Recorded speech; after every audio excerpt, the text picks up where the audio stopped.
Durante años el mundo moderno intentó explicar todo como algo psicológico, pero hay realidades que no entran en esa explicación. Hoy vamos a hablar con alguien que participó en más de 2500 exorcismos, acompañando durante más de una década a un sacerdote exorcista. Lo que vio, no lo que leyó ni lo que imaginó, lo vivió.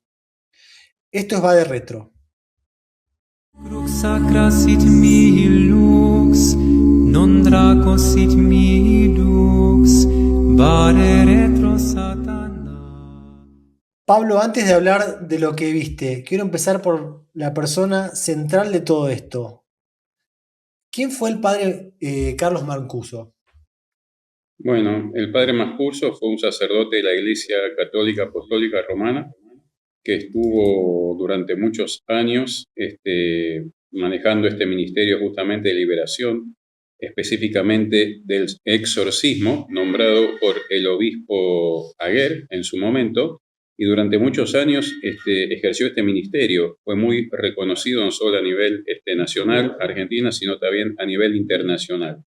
Él fue mi formador, y bueno, yo empecé a trabajar con él allá por el año 2011, 2012, no, 2011, porque lo conocí en un retiro y pensé que iba a presenciar un solo exorcismo porque él me invitó, de acuerdo a una charla que yo tuve en este retiro, pero después ese fue el primer exorcismo que iba a ser el comienzo de unos cuantos y a partir de ahí, hasta su fallecimiento, lo acompañé junto al equipo de colaboradores en este ministerio tan importante que es justamente el de la liberación y que por otro lado está aprobado por la Iglesia Católica, ¿no? Porque el exorcismo es un sacramental que la misma Iglesia pone a disposición de los sacerdotes exorcistas para el ministerio de la liberación.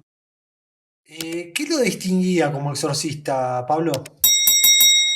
Bueno, vos sabés muy bien que todos los sacerdotes, por su condición de ser ministros ordinarios, pueden hacer en cierta manera oraciones de alivio y en otra manera más oraciones de liberación, pero no exorcismo. Para ser exorcista, el sacerdote debe ser nombrado por el obispo, ¿no? Por el obispo, por el ordinario del lugar, como dice el Código de Derecho Canónico, de acuerdo al canon 1172, y debe tener ciertos requisitos, ¿no? Que el obispo justamente evalúa estos requisitos, porque obviamente el obispo, por su condición de tal, ya es exorcista, pero dado la cantidad de tareas que tiene a su cargo, que son muchas, no son pocas, confía en un sacerdote preparado y con ciertos requisitos para ejercer este ministerio.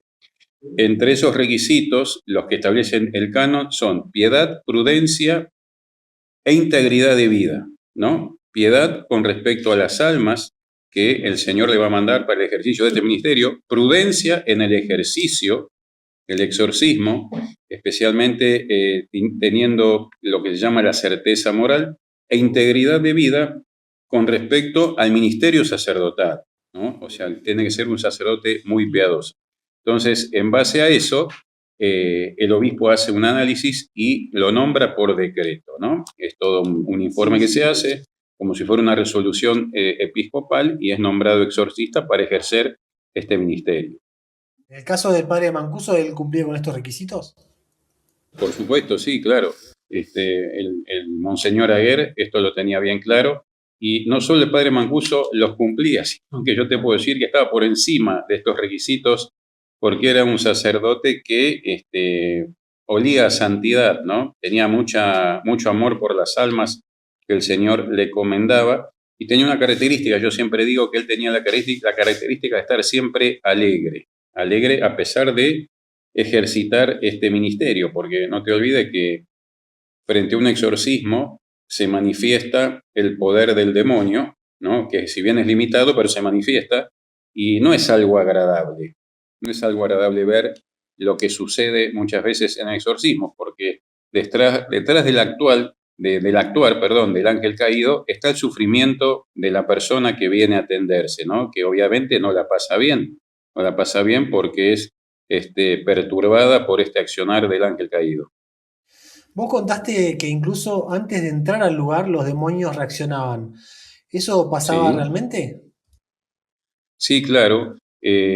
Cuando nosotros allá en La Plata nos manejábamos en lo que es el hogar sacerdotal.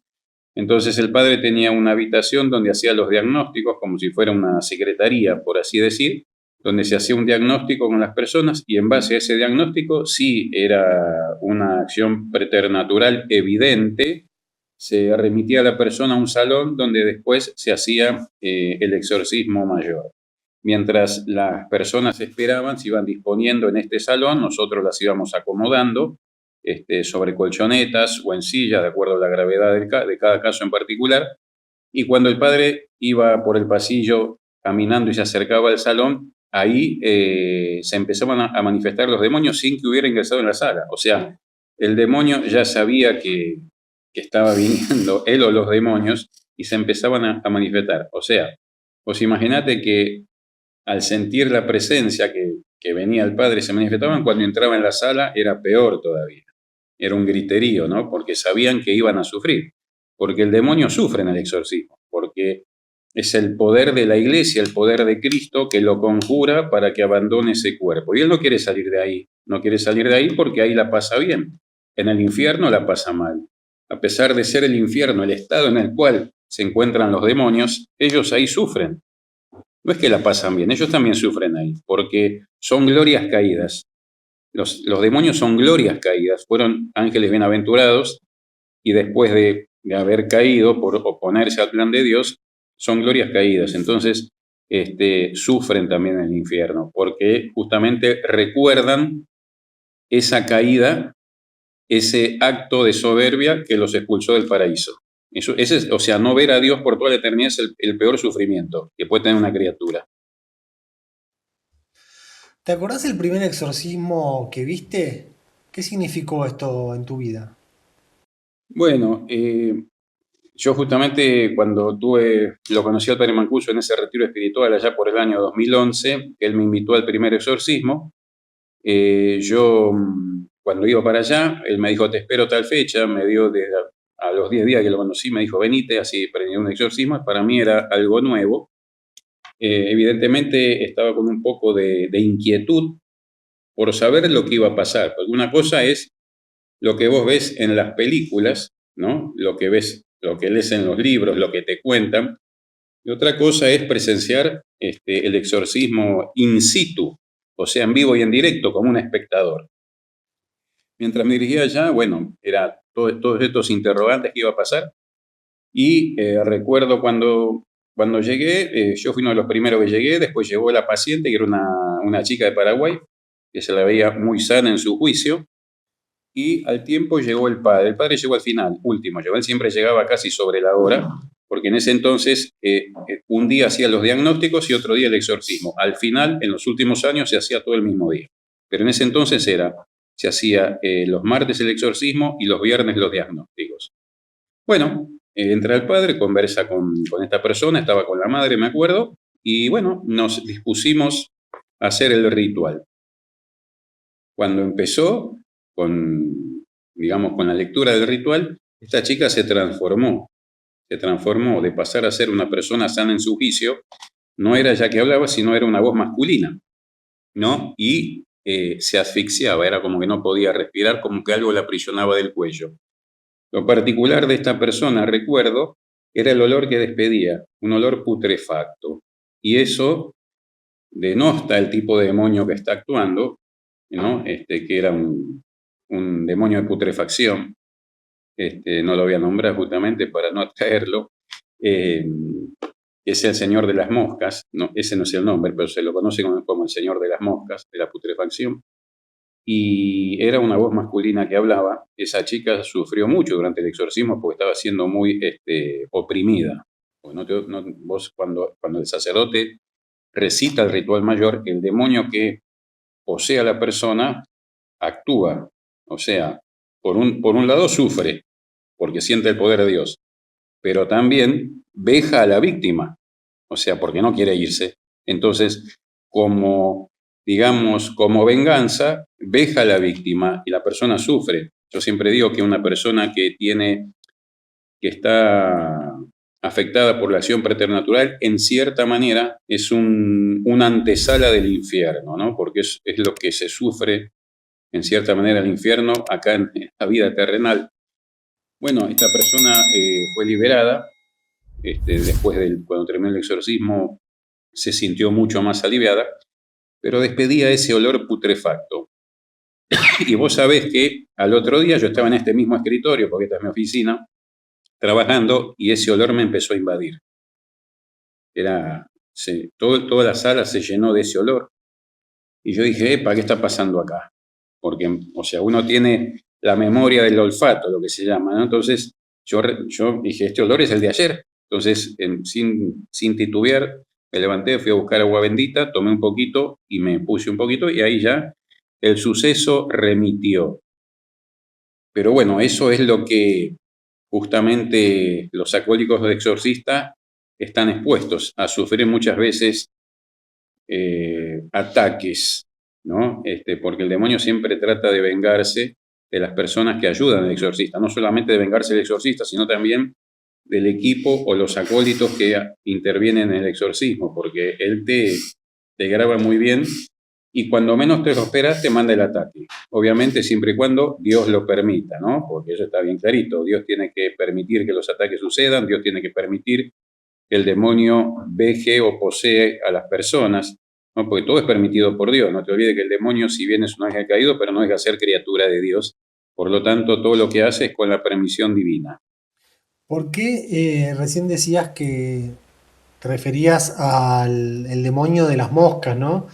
Y no, ¿por qué no conviene nombrar a los demonios por su nombre? Bueno, mira, esto tiene un principio básico.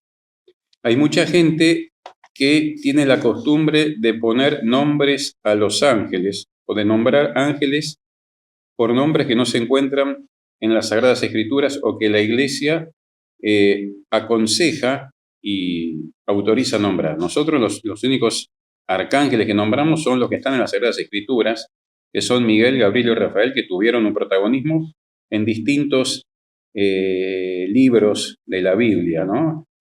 San Miguel está tanto en el Antiguo como en el Nuevo Testamento, San Rafael en el libro de Tobías, ¿no?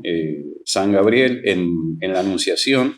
Entonces tienen su protagonismo y son los únicos que la Iglesia autoriza nombrar con nombre propio, Miguel, Gabriel y Rafael. Miguel, quien como Dios, Rafael, medicina de Dios, y Gabriel, mensajero de Dios, ¿no? Si bien todos son arcángeles, que la palabra arc significa principal, cada uno tiene una función determinada en la historia de la salvación.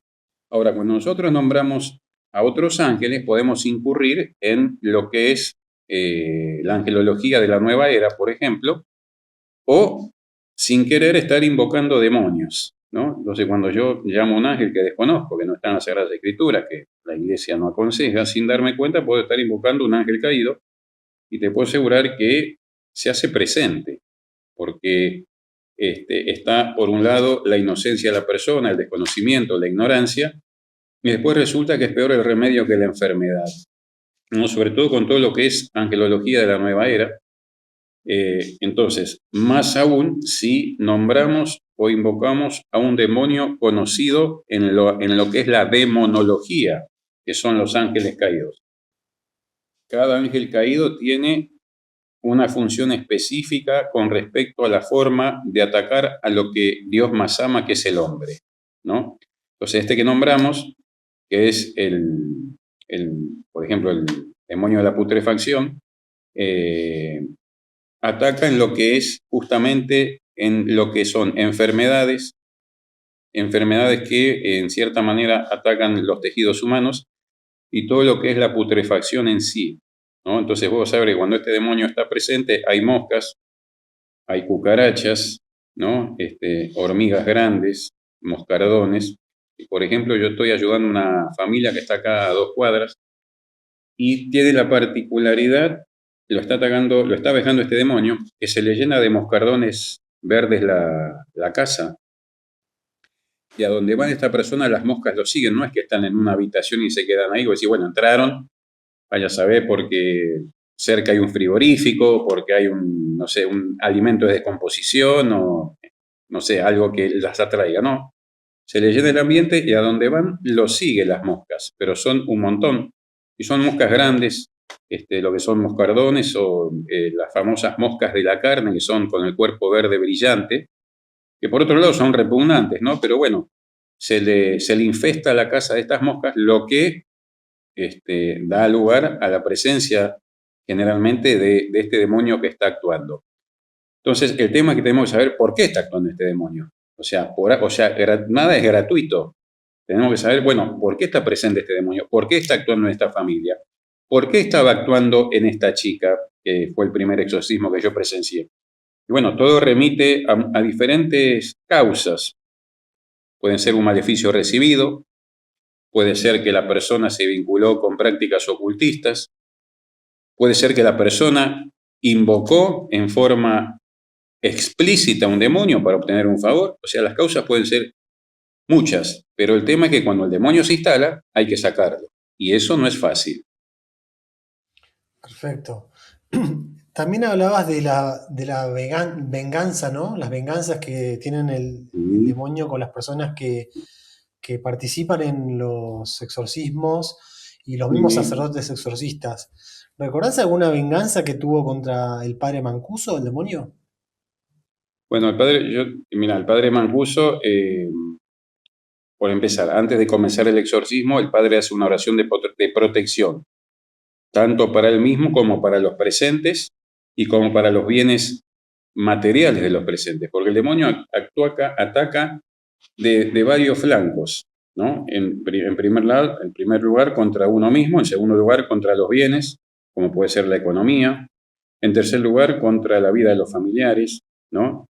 Y encima es en el momento que menos te lo esperas, ¿no? Contra la salud principalmente. Al padre generalmente lo dejaban en la casa, o sea, lo empujaban, le tiraban del pelo, no lo dejaban dormir. Pero él tenía esa pasividad que, como todo exorcista, sabe a lo que se atiene. Entonces, frente a esas circunstancias, él recurría mucho a la Santísima Virgen, sobre todo bajo la vocación de Nuestra Señora de San Nicolás. Él era muy devoto de esa Virgen, de esa vocación, y no pasaba a mayores, ¿no? No, bueno, yo también he sido víctima de vejaciones. Me acuerdo que una vez volvía de La Plata y cuando entro a mi casa siento un terrible olor a excremento. O sea, no me sorprendió porque, bueno, de donde venía, sabía que encima había sido un exorcismo fuerte con este demonio, justamente. Y yo en mi casa tengo una gigantografía de la Virgen de Salta, la Inmaculada Madre del Divino Corazón Eucarístico de Jesús, que está sobre la escalera que sube al primer piso. Y cuando me acercaba a la escalera, el olor era más fuerte. Cuando voy subiendo la escalera, a la base de la gigantografía de la Virgen había un excremento en el escalón. Entonces, ¿cómo llegó eso ahí? ¿Cómo llegó? ¿Te das cuenta? Entonces, eso es una vejación, diría, o una intimidación, como diciendo, ojo con lo que estás haciendo. Yo no le di importancia, me acuerdo que lo llamó el padre, me dijo, tirale agua bendita, ponelo en una bolsa y arrojalo en la alcantarilla de la calle, no lo toques, me dice. En fin, y así fue como se procedió, pero los ataques están al orden del día. Pero, a ver, el que está en el combate espiritual no tiene que ser, o sea, va a ser intimidado, va a ser atacado, pero tiene que tener la confianza puesta en el Señor. Y eso no es fácil, porque es fácil decirlo, pero no es fácil hacerlo cuando uno está atribulado, porque estás justamente en esa prueba de combate. Muchas veces el Señor permite esta acción preternatural como prueba. Bueno, a ver, ¿cuánto me amás vos a mí? ¿Cuánto estás dispuesto a pelear por tu amor hacia mí? ¿Cuán fiel sos? Y esta es una de esas pruebas, y yo diría que una de las más grandes, porque hay que estar siendo atribulado por un demonio, porque te puedo asegurar que la pasás mal. Y bueno, es una prueba que yo tengo mucha gente amiga que ha pasado por estas pruebas, las ha superado, es decir, que fueron liberadas y después recibieron muchas bendiciones a nivel familiar, a nivel económico, a nivel espiritual. Entonces, ¿esto qué demuestra? Que Dios es fiel. Dios es fiel, nunca falla y nunca te va a dejar solo, porque también te acompaña en este proceso, porque obviamente Él no quiere que vos sufras estas cosas, pero si bien las permite para tu santificación, porque Dios de todo lo malo saca algo bueno, ¿verdad? Entonces uno tiene que, vuelvo a repetir, no es fácil, tiene que centrarse en el poder de Dios, porque las personas cuando son atribuladas, lo primero que buscan son dos cosas, o sea, a donde se dirigen son dos cosas, su cabeza, su mente se dirige a dos cosas. Primero, ¿por qué Dios permitió esto? Segundo, ¿quién fue la causa de esto? Y se centran en eso. Y tercero, en lo que hace el demonio en sus vidas. Uy, no, me va a atacar, me va a hacer doler, ahora se me va a aparecer, no me deja dormir.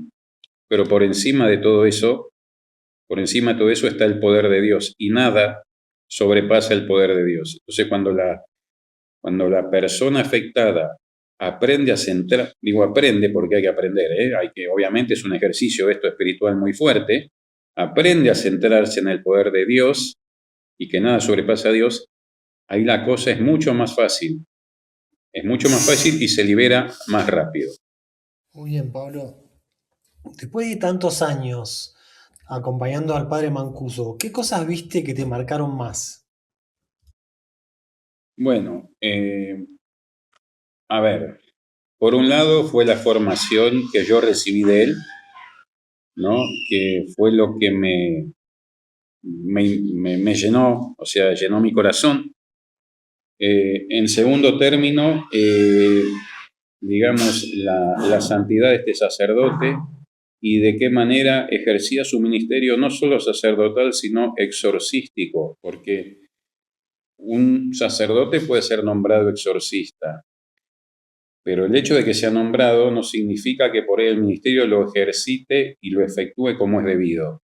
Porque, a ver, hay muchos sacerdotes que son nombrados porque el obispo sí o sí necesita un exorcista, pero no tiene el carisma. Entonces, si el sacerdote es nombrado en contra de su voluntad, ese ministerio a la larga se termina cayendo. Por un lado, porque el que tiene que acompañar es el obispo, y no se trata solamente de llenar un expediente, sino que el sacerdote que toma ese cargo tiene que estar convencido de lo que va a hacer, y lo tiene que hacer por amor al alma, no por obligación. Si lo hace con obligación, el ministerio se cae, y si se cae el ministerio, el que termina ganando es el demonio. Pues fíjate, ¿no? Porque el alma no solo no se libera, sino que después va a otro lado a buscar soluciones, y ya es un alma que se pierde. Ya es un alma que se pierde y que es muy difícil volverla al redil. Justamente lo que yo más recibí de él fue, además de la formación, el amor hacia las almas, ¿no? El amor que él tenía hacia las almas y la pasividad y alegría frente al actuar del maligno. Nunca se venía menos, siempre iba para adelante y no se inmutaba frente a lo que pudiera pasar. Había un caso que lo conté en otras entrevistas, de esta persona que despedía los esfuerzos, ¿no? Vómitos, en fin, y él se mantenía totalmente pasivo siguiendo el ritual y no se salía del ritual. Siempre él recitaba el ritual taxativamente como la iglesia lo manda, y es así como los demonios eran expulsados. Y ponía lo que acá se llama en Argentina, marcaba la cancha, ¿no? No se dejaba intimidar, si necesitaba un consejo lo pedía a los colaboradores, pero la última palabra siempre la tiene el exorcista, ¿no? Que es el que comanda el ritual, ¿no? Porque si el demonio llega a ver que el exorcista tiene dudas, tiene miedo, está dubitativo, es un punto de inflexibilidad para que arrase, ¿no? Y ya tienen el combate ganado, frente a esta situación, ¿no? Hay muchos exorcistas que por su falta de experiencia, quizá porque son nuevos o porque tienen poca práctica, empiezan a consultar y el demonio eso es como que lo toma muy a pecho y sabe por dónde atacar, ¿verdad? Entonces, si bien un exorcista necesita formación, y ahí está la responsabilidad del obispo que lo nombra y del mismo exorcista en prepararse, ¿no? Porque es mutuo, no puede quedar librado al azar porque son almas sufrientes. O sea, el que paga el plato roto son las almas sufrientes y ese es el mayor tesoro que el exorcista debe defender, el alma sufriente. O sea, más allá de expulsar al demonio, es la salvación de esa alma que el Señor pone a su cuidado. Y eso no es un detalle menor, porque si esa alma se le escapa, digamos, se le escapa en el sentido que no se siente contenida, porque no solamente se trata de expulsar al demonio, el alma lo que necesita es un consuelo, porque es un alma que sufre y se siente sola, muchas veces no se encuentra acompañada. Entonces, no solamente es el hecho de expulsar al demonio, sino el acompañamiento y el consuelo. O sea, ese alma se tiene que sentir amada por Dios. Y esa es una función principal que el exorcista debe tener en cuenta al momento de efectuar ese ministerio. O sea, eso es lo que en ese punto fue lo que yo más absorbí del padre Mancuso, ese amor por las almas que hacía que sus exorcismos fueran eficaces. Porque, a ver, el exorcista puede recitar el ritual, incluso lo puede decir de memoria. Y Dios actúa, la iglesia actúa. Pero si no hay un amor hacia el alma y en la práctica de este ministerio, es como que falta lo fundamental, ¿no? Cuando nuestro Señor en su vida apostólica efectuaba los milagros tanto de sanación como de expulsión de demonios, porque una cosa es la sanación de una enfermedad y otra cosa es la expulsión de un espíritu impuro, de un demonio. Lo primero que miraba era el corazón de las personas, porque él ya sabía lo que la persona necesitaba. Entonces, él miraba el corazón y veía la fe. Entonces, ¿qué decía? Tu fe te ha salvado. Y efectuaba el milagro, efectuaba el exorcismo del demonio. Acá es exactamente lo mismo. En el exorcismo, por ser un sacramental, yo te diría que el sacerdote pone el 10%, el otro 90% lo pone el paciente.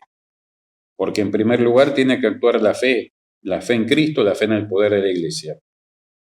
Y en segundo lugar, ese deseo de conversión. En toda liberación, sí o sí, hay un proceso de conversión, si no, no hay liberación. Nosotros estamos en un proceso de conversión permanente,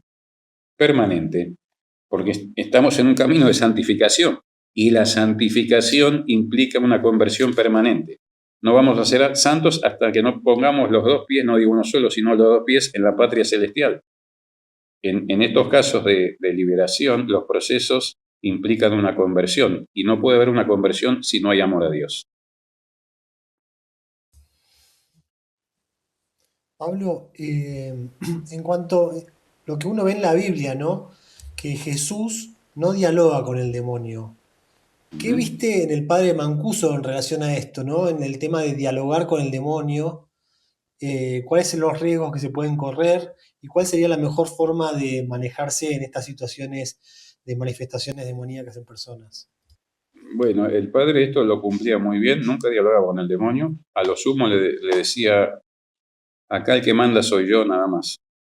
Eso fue el diálogo que más largo le escuché decir al padre Mancuso en todos los años. Acá el que manda soy yo, porque el demonio obviamente muchas veces quería negociar.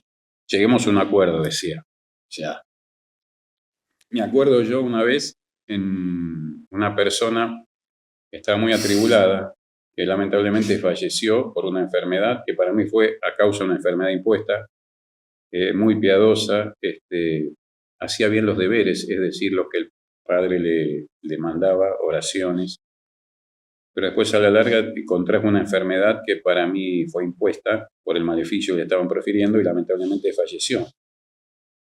Pero estaba avanzando bien en el proceso de liberación y me acuerdo que justamente a mí me había tocado sostenerla en ese exorcismo y en un momento empezó a decir, basta, basta, decía el demonio, basta, soltame, y me dijo, te doy oro. Cuando el demonio te dice ese te doy oro, no significa que te va a dar un lingote de oro, sino que hay contrapartida de que vos pactes, hagas un acuerdo, y esto es muy peligroso, te llena de todos los bienes que vos necesitas, ¿no?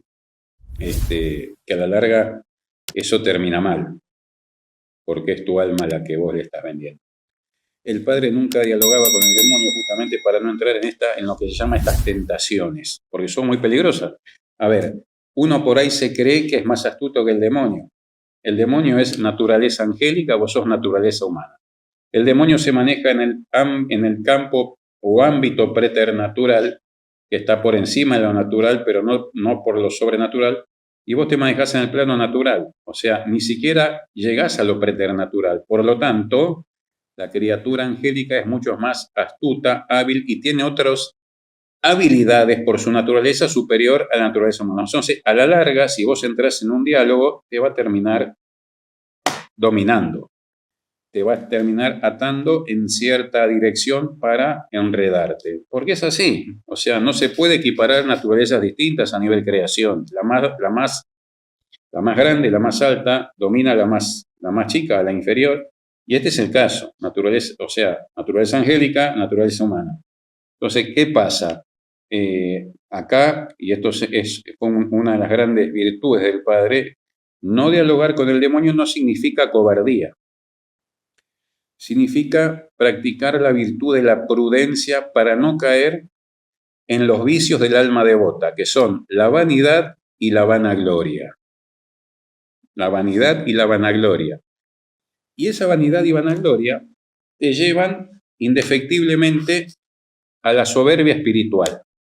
Vos tenés tres tipos de soberbia que atacan al hombre: la soberbia común, la soberbia espiritual y la soberbia espiritual perfecta. Dentro del ámbito de la liberación o exorcismo, a través de esa vanidad y vanagloria, que significa, bueno, yo dialogo con el demonio, yo me lo envuelvo en un paquete, yo lo domino, vanidad, vanagloria.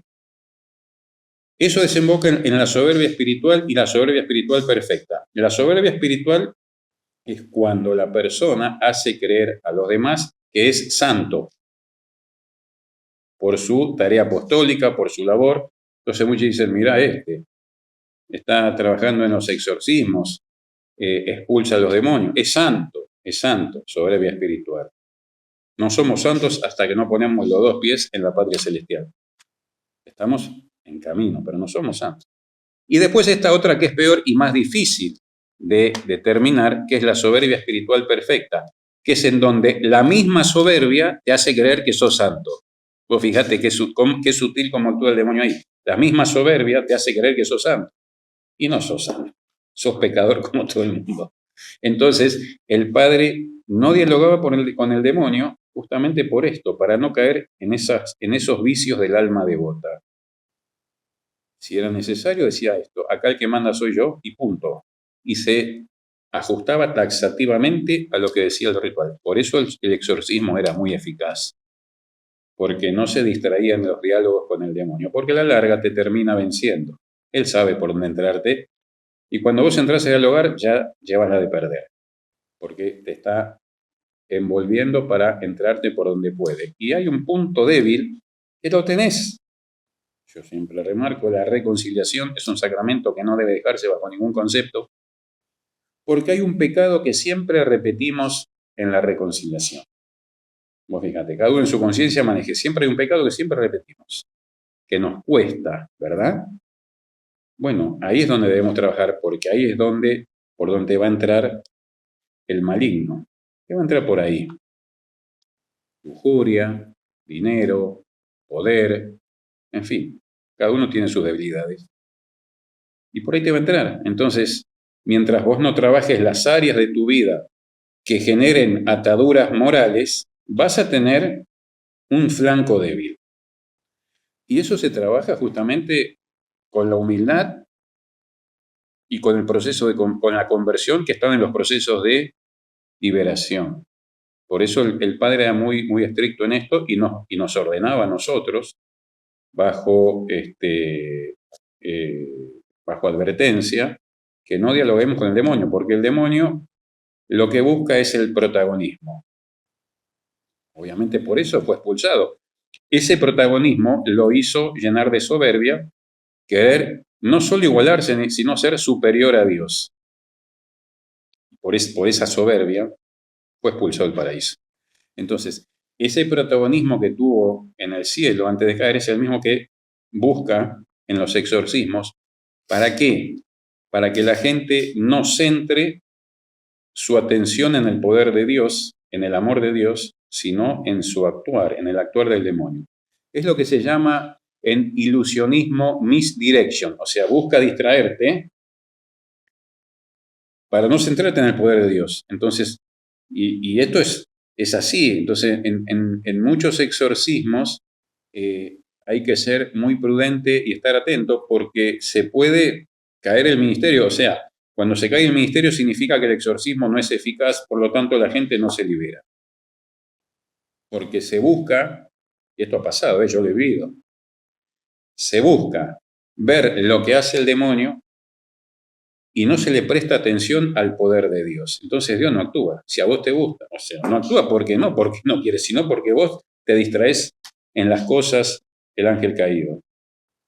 Es lo mismo que cuando vivimos en una vida de pecado y pasa esto. ¿Cuánta gente viene afectada porque lleva una vida de pecado? Adulterio, corrupción, en fin, lujuria, pecados de la carne. Entonces ¿por qué me pasa esto? ¿Por qué Dios no me protege? ¿Dónde está Dios? Y yo siempre le digo, Dios está ahí mismo donde vos lo pusiste, afuera de tu vida. Dios está ahí donde vos lo pusiste, afuera de tu vida. ¿Y por qué Dios no me protege? Y si vos le estás dando poder al demonio, Él respeta tu decisión, por algo tenés el libre albedrío, ¿no? Si vos le estás dando poder al demonio, Él respeta lo que vos estás haciendo. No puede interferir en tu voluntad. Por eso tenemos el libre albedrío. Entonces, eso no, justamente lo que el Padre nos inculcaba eso, y está muy bien que así sea. No solamente para no entrar en un juego perverso que terminas perdiendo, porque sos naturaleza inferior, sino para no caer en los pecados de vanidad, vanagloria y soberbia. Porque te lleva ahí, ¿eh? Entonces vos fíjate, hay un dicho que dice, San Miguel siempre infunde esto, la espiritualidad de San Miguel. Cada vez que te contemples a vos mismo, ten por cierto que estás entrando en territorio luciferiano. Y es así. El Señor dice, aquel que quiera ser el primero, que se haga el último. Y es así. Bueno, en el ministerio del exorcismo siempre tiene que ser el último. Siempre. Y es muy importante para poder practicar estas virtudes santas, ¿no? De la humildad, de la paciencia, del recogimiento, imitar la espiritualidad de San José. San José, terror de los demonios. Hay varios santos que intervienen, San Miguel, la Santísima Virgen, pero San José también. San José es terror de los demonios y es uno de los que mejores nos puede enseñar en la práctica de estas virtudes que se utilizan en el Ministerio de Liberación. Humildad, recogimiento, paciencia y silencio. Vos sabés que el silencio de San José hace gritar a los demonios. Pablo, vos participaste en más de 2.500 exorcismos. Según tu experiencia, ¿cuáles son los casos más comunes en los cuales las personas terminan posesas?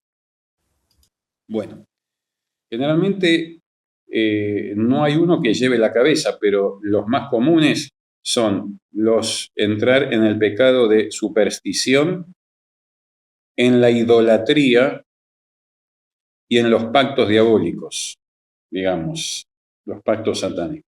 Superstición tiene que ver con todo aquello que degrada o denosta el poder de Dios, o sea, que ataca el primer mandamiento. Por ejemplo, te digo, arrancando desde una estupidez que no es una estupidez, ponerse la cinta roja en la muñeca para protegerse de la envidia, ir a tirarse las cartas para adivinar o ver qué es lo que me va a pasar. Eso es falta de confianza en Dios. Eso es falta de confianza en Dios. Pedir ayuda a los demonios para obtener favores, pactos, ¿verdad? Realizar brujería o hechicería con el efecto de dañar a un tercero, ¿no? Porque eso también es muy peligroso, porque no solo entras en contacto con las fuerzas demoníacas, sino que después eso te vuelve, porque no te olvides que actúa el poder poder de Dios. Y Dios es fiel y es justo con el inocente, ¿no? Entonces, esos son la mentira, la corrupción. La corrupción es terrible. La corrupción y los pecados de la carne son terribles y son puertas que abren a la acción demoníaca. ¿Cuántas personas que son corruptas? Corruptas es, o sea, no ser honesto en lo que se hace. ¿Cuántas personas que son corruptas que van a iglesia los domingos y comulgan, como si nada? Y se piensan que no, yo vengo a comulgar, yo rezo, pero soy corrupto. La corrupción es terrible, ¿eh? La corrupción mata el alma, la corrupción. A ver, hay una realidad. Los corruptos al cielo no entran. Entonces uno puede ser un buen padre con sus hijos, puede amar a su esposa, está bien, puede llevar la manutención de su familia, puede asistir a misa los domingos, puede rezar 40 Padre Nuestro, pero si es corrupto, todo eso se cae. El que es infiel en lo poco es infiel en lo mucho. Pablo, hay características que se utilizan para discernir, ¿no? Si una persona realmente está posesa. Por ejemplo, lo que sería la fuerza desmedida, ¿no? Fuerza no natural, movimientos imposibles, cambios de voz, por ejemplo, de mujer a voz masculina, conocimiento Exactamente. oculto. ¿Podrías mencionarme alguno de casos en los cuales vos pudiste presenciar este tipo de manifestaciones que demostraban que esa persona estaba en poder del demonio? Sí, me acuerdo una vez que estábamos con una persona que estaba afectada por la muerte, que es un demonio terrible, y lo que caracteriza a ese demonio es la violencia y el odio. La violencia y el odio. Y resulta que era una chica jovencita que estaba siendo exorcizada y estaba la madre ahí, ¿no? Estaba la madre y el padre. El padre estaba recitando el exorcismo, todo venía bien, la chica tenía sus manifestaciones, y en un momento la madre se le ocurre decirle algo al demonio, como diciendo, déjala en paz o andate de mi hija. La chica estaba boca abajo, giró la cabeza así mirándola, dice, vos callate prostituta, le dijo. Se hizo un silencio sepulcral. Le dijo así, vos callate que sos una prostituta, no prostituta, que sos una prostituta. Te podés imaginar la situación, ¿no? Porque estaba la mamá, el papá y la hija. Entonces ahí se develó un secreto que seguramente no se sabía. Entonces el conocimiento, por ejemplo, de cada uno de los pecados que tenemos, de lo oculto, fuerza sobrenatural. Había un muchacho que estaba en una silla y éramos 4, nos levantaba los 4, agarraba la silla así y la rompía como si fuera un papel, una silla de madera. En fin, conocimiento del oculto, fuerza sobrenatural, los pecados, ¿no? Hablar en otro idioma, portugués, inglés, latín, arameo, en fin, todas esas cosas. Entonces, fíjate que al ser una naturaleza angélica, tiene acceso a todas esas facultades. Y aún siendo ángel caído, las mantiene por su naturaleza. Dios no se las quita. Entonces, enfrentar al demonio, para enfrentar al demonio, el sacerdote tiene que estar en un grado de santidad muy alto, ¿verdad? Porque el demonio te hace como un escáner y después te lo pone de manifiesto. Yo no sé, cuando le dijo a esta señora, callate vos que sos una prostituta, después me acuerdo a un ayudante que estaba con nosotros, otro caso, ese día se había encarnizado con esta persona que tenía la muerte, la empezó a chuzar y yo me acuerdo la mirada de esta persona que estaba afectada, lo miró así, pero con una mirada fría, pero penetrante, y le dijo, vos callate, que vos sos peor que nosotros.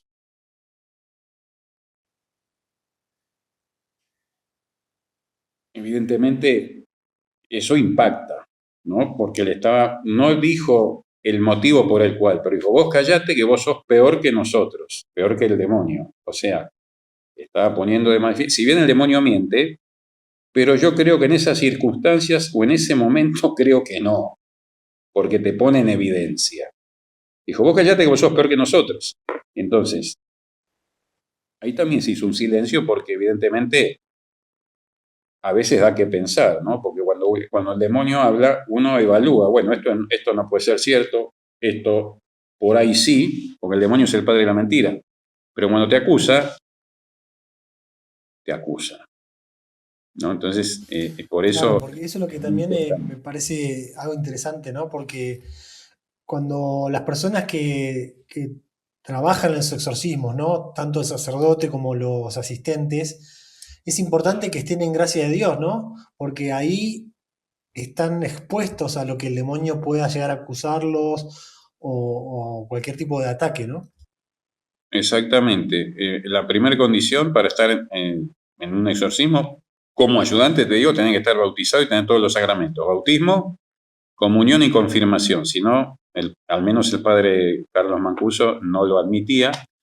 Y después estar confesado, eso desde ya, porque si no estás en gracia de Dios, y mucho, y más aún si estás en pecado mortal, es más o menos como entrar en una jaula de leones hambrientos. Te van a vapulear de acá para allá. Y podés terminar mal herido. Yo me acuerdo una vez que era una chica que venía del interior, y voy a usar una mala palabra si es permitido. Lo dijo el demonio, no lo dije yo. ¿Se puede? Sí, sí, sí. Me acuerdo que me tocó estar junto a esa chica, el padre me dijo, hijo, vos sostenela acá y hacé la oración a San Miguel, me dijo. El padre me había autorizado a hacer la oración a San Miguel y me miró así y me dijo, decí que estás limpio porque si no te hago mierda, así me dijo. Se refería a que estabas confesado. Yo ese día me había confesado al mediodía y me miró y dijo, decí que estás limpio porque si no te hago mierda. Yo, silencio. Bueno, eh, a ver, entonces, perdón por la expresión, pero eso fue lo que dijo el demonio, ¿no?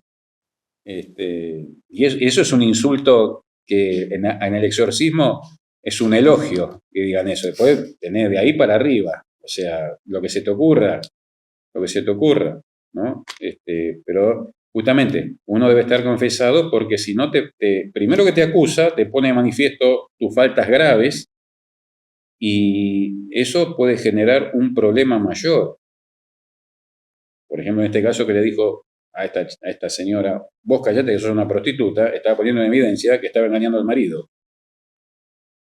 Me explico, entonces, yo no sé lo que habrá pasado después, pero hay que tener cuidado. Claro, porque el demonio quiere humillar a las personas, ¿no? Quiere ponerlas en Exactamente. evidencia. Es el gran acusador, ¿no? Como se lo llama. Sí, sí, y después, bueno, eh, no solo acusar, sino eh, humillar, como vos dijiste. Me acuerdo otra vez que había una persona que estaba ayudando. Esa persona, no sé si era un familiar, no me acuerdo, y cuando el sacerdote se acercó a ponerle la cruz, le dijo, a ese sacalo porque ese lo tiene en los ojos. O sea, como tenía un demonio en los ojos, ¿no? Dijo, a este sacalo porque tiene un demonio en los ojos, dijo. Tiene uno de los nuestros en los ojos, decía. Bueno, obviamente el padre ¿Y después eso qué se le dijo, refería al pecado de la lujuria? no, que el demonio estaba, o sea, que esta persona que vino, él no sé si era un familiar, me acuerdo, tenía a un demonio en los ojos, o los demonios se alojan en distintas partes del cuerpo y de ahí actúan, ¿no? Eh, y lo tenía en los ojos. Realmente cuando un demonio se ubica en la parte de la vista es uno de los más poderosos, ¿no? Satanás es uno de ellos, la vista. ¿Por qué? Porque es el sentido más susceptible de entrar en tentación. Todo entra por los ojos, ¿no? ¿Por dónde entra la tentación? Por los ojos. si bien los demás sentidos acompañan, pero el sentido por donde entra la tentación en primer lugar es por los ojos. Nadie puede amar lo que no conoce. Nadie puede querer lo que no conoce, ¿no? Entonces, los ojos son uno de los sentidos más sensitivos a la hora de la tentación. Cuando se te pone un demonio acá, generalmente es Satanás el que se pone ahí. Y oscurece, obviamente, te hace ver todo oscuro. Pablo, ¿te pasó? ¿Te encontraste con personas que pensaban estar poseídas y no lo estaban? Sí, un montón, claro. Que tienen enfermedades psicológicas, pero lo que es peor, hay personas que no estaban poseídas y querían estar poseídas. Es increíble esto, ¿no? Y vos decís, pero usted no tiene nada. El padre dice, usted no tiene nada. Y dice, no, padre, yo estoy poseído, yo estoy poseída, poseído. Entonces, no, y el padre lo mandaba a un psicólogo o a un psiquiatra, porque hay personas que tienen trastornos mentales o lo que se llama muchas veces delirio místico, que aseguran ser videntes, aseguran ver a la Virgen, a Jesús, que son personas que rezan mucho por ahí, pero tienen delirio místico. Entonces, en ese delirio místico acusan que el demonio las posee, ¿no? Pero bueno, frente a los discernimientos que se hacen, evidentemente se llega a la conclusión que no están poseídas, sino que tienen un desorden psicológico o psicosomático, ¿no? Porque los desórdenes psicológicos actúan en el cuerpo, generalmente, ¿no? Producen cansancio, enfermedades y muchas veces, por ejemplo, la tristeza y la melancolía afectan el corazón. Y a la larga, si no se trata de eso, genera enfermedades cardíacas. La tristeza y la melancolía, ¿no? Hay demonios de melancolía. Mirá, el peor demonio de la melancolía, que la melancolía genera tristeza, porque te hace ir hacia atrás y evaluar situaciones adversas que no fueron favorables. Yo, frente a esa situación, pude haber hecho esto y no lo hice, y pasó tal cosa. Y no te perdonás a vos mismo, ¿entendés? Entonces, se genera como una especie de autorrencor hacia uno mismo. No sé, yo no me perdono esa actitud, no me perdono haber hecho esto. Entra en juego la melancolía y hay demonios de la melancolía. Como te dije, el peor demonio de la melancolía es el demonio de lo que pudo ser y no fue. Y te digo que cuando ataca te tira al piso ese, ¿eh? Porque te entristece profundamente y te entra un cuadro depresivo muchas veces, porque te hace sentir una basura. O sea, el fin de todo ataque demoníaco es hacerte sentir una basura, nada. Lo contrario digamos, a la imagen que Dios tiene sobre su creación más perfecta, que es el hombre. Pablo, en cuanto a lo que se llama infestación, por ejemplo, de lugares, de objetos, ¿no? Incluso de animales, ¿qué podrías decir en cuanto a eso? Casos que has presenciado un tipo de caso de infestación y este tipo de... Mirá, recuerdo una vez, había acá una persona, yo estoy acá cerca de la iglesia San Ignacio de Loyola, en Buenos Aires, en Cava, acá a 2 cuadras la tengo, y me llama una persona que era de la comunidad, me dice, mira, Pablo, yo tengo mi tío que vive en Corrientes, me dice que en la casa pasan cosas extrañas. Cuando voy allá te puedo llamar por teléfono, hacemos una oración, si te parece, porque en la casa hay un cuarto que nadie quiere que entre, arriba, como en un altillo. Es un cuarto que está siempre cerrado y no quiere que entre nadie. Y después mi cuñada, la esposa de este tío, dice que escucha ruidos, ve cosas, hay olores. Sí, no tengo problema, digo yo, podemos rezar. Esta persona va corriente, yo me olvidé, ¿no? Entonces me llama un día, yo estaba acá justo en el escritorio y me dice, hola Pablo, ¿cómo andás? Estoy acá en Corrientes. Ah, ¿cómo andás? Bien, ahí me vino. Dice, ¿podemos rezar ahora? Sí, ¿cómo no? Y empezamos a hacer una oración. Obviamente yo estaba con el teléfono, no veía lo que pasaba, pero escuchaba ruidos, como golpes, cosas que se caían, como cristales que se rompían. Yo digo, ¿qué estará pasando? Bueno, cuando terminamos la oración, me dijo que los animales se habían enloquecido y tuvieron que abrirle la puerta. Tenía 2 perros, salieron disparando, las puertas se abrían y se cerraban solas, salió volando un espejo de la pared, se estrelló contra la pared de enfrente y detrás del espejo había una figura pegada que salió despedida de San la Muerte. O sea, la casa estaba infestada. ¿Por qué? Porque en cierta manera había sido consagrada a este demonio, San la Muerte. Pero la cosa no terminó ahí. Entonces le digo, mira, tenés que usar los sacramentales que se había llevado de acá, que yo se los había dado yo, que los había exorcizado el padre Mancuso, aceite, agua y sal, que son muy efectivos, ¿no? Para protección. Le digo, mira, ¿te llevaste los sacramentales? Sí, me dice. Bueno, hace una cosa. Poné en un recipiente un poquito de sal en cada esquina de los lugares. El agua la podés consumir y con el aceite, porque ella me habla mucho del tío de ese cuarto que nadie entraba. Digo, mira, algo de ver en ese cuarto, pero vamos a hacer una prueba. El aceite exorcizado se puede consumir, se puede usar para ungirse y para consumir un poquitito, no algo extraordinario, pero unas gotitas en las comidas, ¿no? 3 o 4 gotitas. Le digo, esta noche le vas a hacer la cena, tira 4 o 5 gotitas de aceite exorcizado y sal exorcizada en una ensalada y vemos qué pasa. Me llama el otro día y me dice, Pablo, hice lo que vos me dijiste.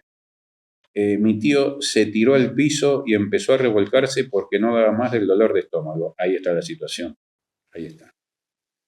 En ese cuarto seguramente se rinde culto al demonio. Por eso esa casa está infestada. Y tu tío está afectado también, porque si no me hubiera acusado, porque él no sabía que se había puesto eso en la comida. Y le decía mientras se revolcaba, ¿qué me diste? Algo me pusiste en la comida porque no doy más del dolor, me prendo fuego el estómago, decía. O sea, el tío probablemente estaba poseído, seguramente estaba poseído. Seguramente, pero la casa estaba infestada, porque si no, frente a esa oración que se hizo, no se podrían cerrar y abrir las puertas, salir volando un espejo. O sea, ¿qué pasa cuando se infesta un objeto, un lugar o un ser vivo no personal que son animales o plantas? Empieza por ahí, pero el objetivo no es la casa, el lugar o el objeto o el animal. El objetivo es la persona que mora en ese lugar. O sea, lo que hace el demonio primero es tomar posesión del lugar para después atacar a los moradores. Porque si no, ¿qué sentido tiene infestar una casa si no hay nadie? No tiene ningún sentido, ¿no? Entonces, eso es como actúan en las infestaciones. ¿Y el demonio por qué querría poseer una persona? Lisa y llanamente para alejarlo de Dios, apartarlo de Dios, crear sospechas contra Dios, llegar a decir en la persona que Dios no existe, ganarlo para sí. Ese es el objetivo, apartarlo de Dios, objetivo principal, y destruirlo. O sea, si fuera por él, que la persona se suicide. Hay muchos espíritus de suicidio, ¿no? Justamente, pues el demonio sabe que si la persona se suicida, salvo que no esté en sus facultades mentales sanas, es un alma que gana. Después de todo lo que viste, Pablo, ¿cómo se defiende una persona? El mejor remedio son, en primer lugar, la Santa Misa, los sacramentos, comunión, confesión, oración y por sobre todo adoración eucarística. La adoración eucarística es un remedio inefable para las personas que tengan problemas de acción preternatural del maligno, porque estás frente a frente al médico del alma. Estás frente a frente y de una manera íntima con el médico del alma, con Jesús sacramentado. Y por otro lado, cuando el alma empieza a adorar a Jesús en la Santa Eucaristía, se genera una necesidad como de, el cuerpo no puede estar, ¿cuánto puede estar sin consumir agua? 3 días creo que, ¿no? Bueno, una vez que vos empezás a hacer adoración eucarística, se genera una necesidad de esa adoración que no te la puedo explicar, la vive el alma, es una sensación y una vivencia única. Si no adorás después, es como que te falta algo. Vos no salís de tu casa sin lavarte los dientes a la mañana. Bueno, acá sentís lo mismo, es como si vos no vas a adorar, es como que te falta algo. Y eso lo que hace es generar como un campo de protección. El adorador puede ser atacado por el demonio, sí, claro que puede ser atacado. Hubo santos que estuvieron vejados, poseídos, pero tiene la particularidad de que frente a esos ataques mantener la paz y la confianza en Dios. No se vapulea, o sea, porque sabe quién es el que lo mantiene, como dice San Pablo, todo lo puedo en aquel que me fortalece, y el adorador lo tiene presente. Entonces, esas son las mejores armas. Otra arma muy buena es la espiritualidad de San Miguel Arcángel, que justamente por ser el jefe de la milicia celestial, es muy celoso de sus devotos y te va a proteger a la hora de los ataques, te va a proteger con su santa espada, con la espada de Dios. Pablo, alguien podría decir, ¿hablar del demonio no genera miedo innecesario? ¿Qué le dirías? No, a miedo no, para nada, al contrario, genera prudencia, genera, digamos, capacidad para saber actuar frente a los posibles ataques o tentaciones, porque el demonio empieza por la tentación muchas veces, y saber cómo defenderse. ¿Por qué? Porque es una existencia real, no es ficticia. Entonces, si uno no habla, si uno no cree, si uno no le da importancia, el que gana es él, porque lo que logra es un campo mayor de acción sin ninguna resistencia. Hay realidades que el mundo intenta negar, pero siguen actuando. El mal existe, pero no tiene la última palabra, porque cuando Dios entra en la vida de una persona, la oscuridad no resiste. Muchas gracias, Pablo. Esto fue Va de Retro, porque la batalla no es solo cultural, sino también es espiritual. Bueno, Luis, gracias, un abrazo. Gracias. Retro Satana.